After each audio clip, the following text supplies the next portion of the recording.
And welcome to Chapter 3, Spilsbury and the Brides in the Bath. If you followed Chapter 2, you will know that we are going to see how the suspect got away and killed 3 women, but then was discovered by Spilsbury himself. We're also going to be looking at the Covid-19 questionnaire that I posted on LinkedIn and Facebook.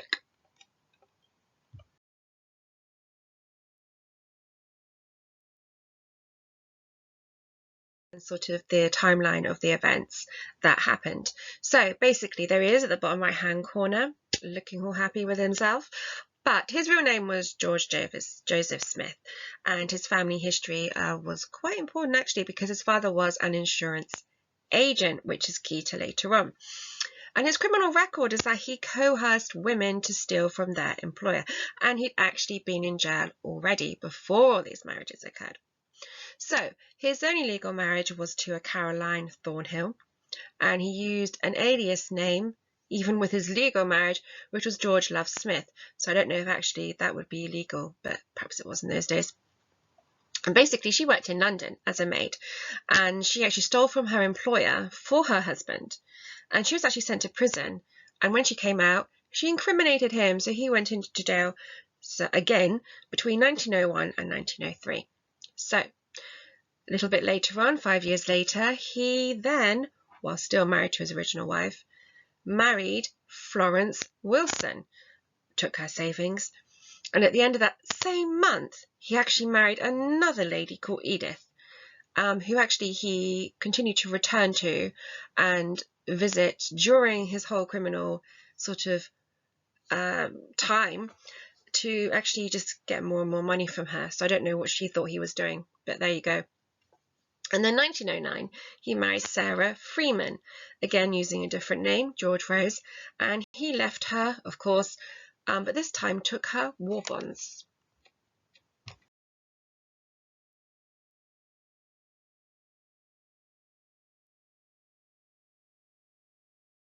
And continuing with the marriages, we have got, wait for it, 1912, Beatrice Mundy, who married, so he was called Henry Williams, first victim.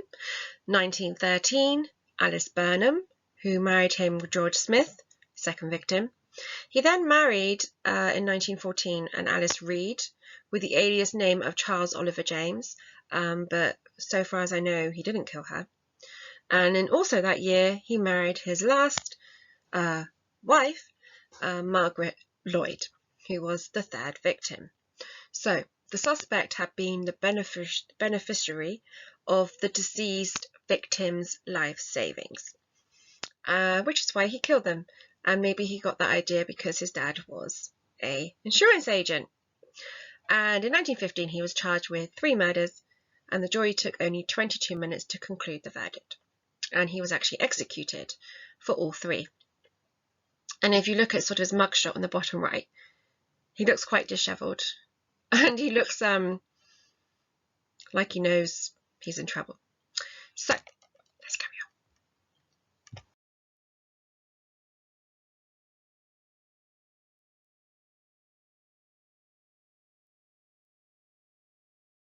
on. Sort of the vast array of things that he was involved in. So let's look at his alias names first, which are on the left. So his real name was George Joseph Smith. 1, 2, 3, 4, 5 alias names, slight variations of all the names that he used. Of course, nowadays you have DNA fingerprints, you have photo recognition, biometrics, and all sorts. But back then, I guess if you say who you are, why question it? And on the right, we have suspects' wives, again, loosely that term. So his legal marriage was Caroline Thornhill. And then he's got a further 1, 2, 3, 4, 5, 6, 7 wives who knew nothing about each other and thought their marriage was real. And of course, 3 of those were victims. So, wow, he thought he was going to get away with the law.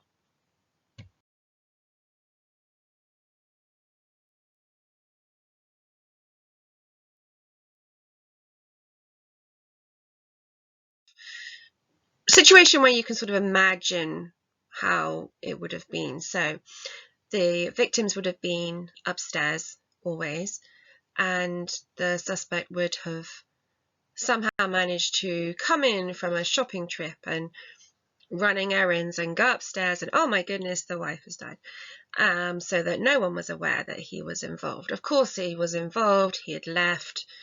When he left, they'd already died, and so there you go.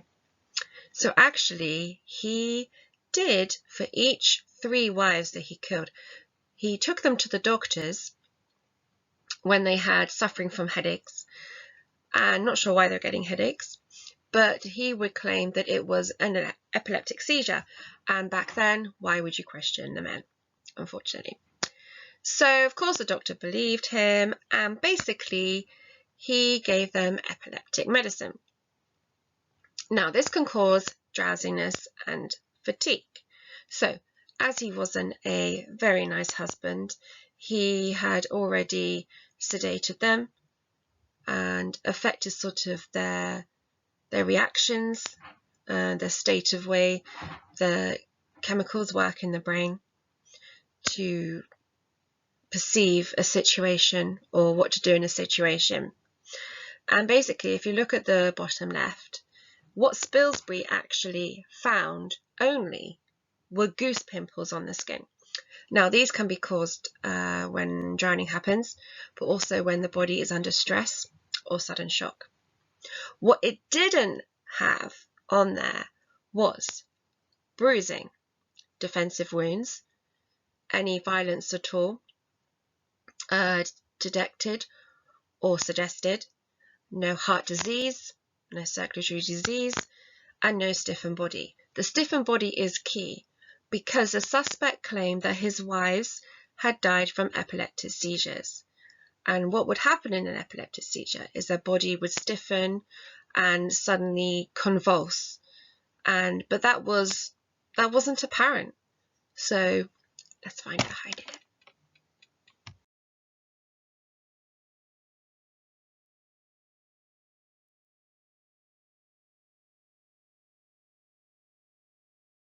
Solved the case. So let's have a look. So basically, he claimed that he had left the premises to run errands. We already know that. And that the wife had died mostly likely due to an epileptic fit, which could be corroborated because the doctor was prescribed the medicine. So basically, Spilsbury said, no, this cannot happen because an epileptic fit ensues stiffening of the body due to the violent spasms, and this wouldn't have been able to happen in the bath sizes and the measurements of the women, and they weren't found with stiffened limbs.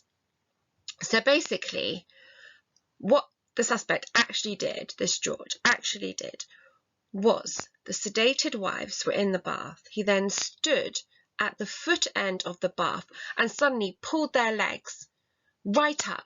So basically, the water rushed up the nose and mouth, flooding the throat, esophagus, and trachea, which rendered them unconscious. And basically, the water then continued and drowned the lung space. And basically, he would then push the wife back into the bath so she's horizontal and the water was just below her face line. So very easily thought of, I guess, and planned, but not clever enough for Spilsbury. Case closed. So this is a little extra bit I did on the last video, so chapter 2. I wanted to see how people are feeling about COVID-19 because it is a situation that is very apparent and is still here, unfortunately, because the videos I do are mostly based on a form of science. I thought it was important to at least cover it. But I didn't want to ask the usual questions. I wanted to ask how people felt. And the results were taken between the 4th of October and the 17th of October 2020. And we will see what was said. Okay, so let's have a look. These are all the people that participated from different countries. So we have Argentina, Majority is England, India, Italy, Nigeria, Turkey, USA and Wales. I just want to say thank you for everyone who completed the survey, and I was very excited to see that we had some results. Question 2. Has COVID-19 affected you or someone you know directly by way of infection of the actual illness? And unfortunately, it was nearly 50-50, which is quite sad. And I hope that everyone is recovering and are well. So here we have 47.4 said yes, they do know someone or themselves have been affected. And 57.9 said no.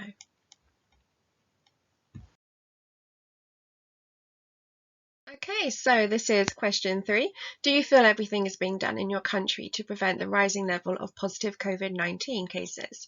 And here, a big orange said no. 53% actually thought that not enough is being done. And 26% said yes.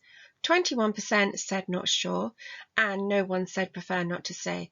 So you can see there was over half of people actually thought that the country could do more to prevent the level of the positive COVID-19 cases.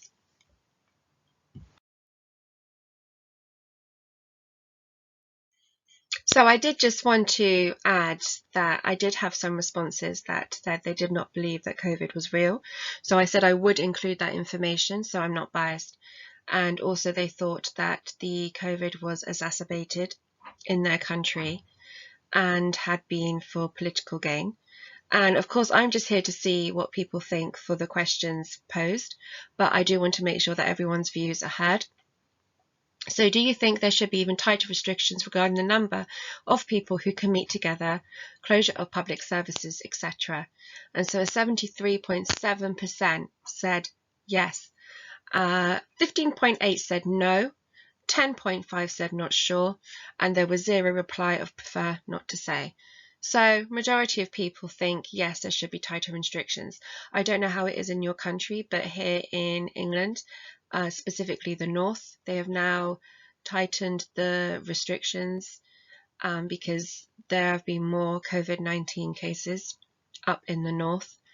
And I think it's very difficult, but now they're looking at different districts or counties, or so for America it would be dividing up states and looking at which parts are more affected, where the numbers are higher, the R rate is higher.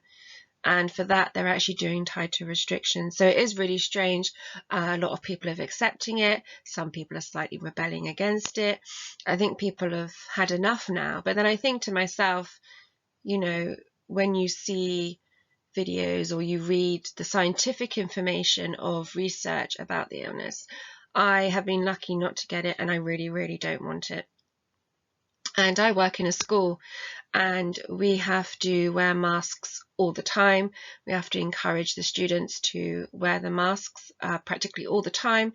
We have one-way systems, and as frustrating as all of that is, it is better that people are not ill, that they don't take their illnesses back to their parents, their grandparents, people who have low immune systems. And especially now it's coming up for winter in England specifically. People already have the panic of having the flu virus, as the strains change every year. And now they've got the added COVID, which also can be altered in the DNA. So I think this is actually a fair answer. And remember, it's not just England answering these surveys, there were different people.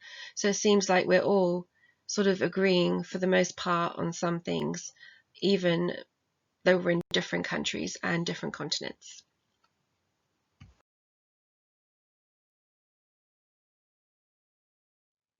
So I just wanted to say thank you so much for watching my video. I am really grateful for the people who view my videos and have subscribed and liked and shared.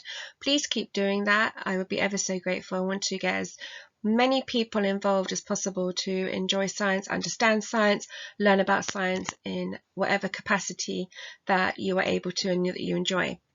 If you need any information or references as to where I get my research from, you can email me at pinkbiology20@gmail.com. You can also check out and join, if you like, the LinkedIn page that I have, which is at the bottom on this clip. And it has all the information from my degree, it has my dissertation, it has forensic science papers that I've written, papers about genetics and DNA. Also shows all the different jobs I've had, which is a very interesting career. It ranges from cardiology to working in a funeral home, attending to the deceased in a mortuary. At the moment I'm working at a school, as I mentioned before, so I've had all really interesting different jobs and tried to create a broad sort of expansion of experience. As always, please like, subscribe and share my videos. Thank you so much for everyone who has. And if you need to have a transcript or subtitles, you can access them on here. I just want to say thank you very much and see you next time.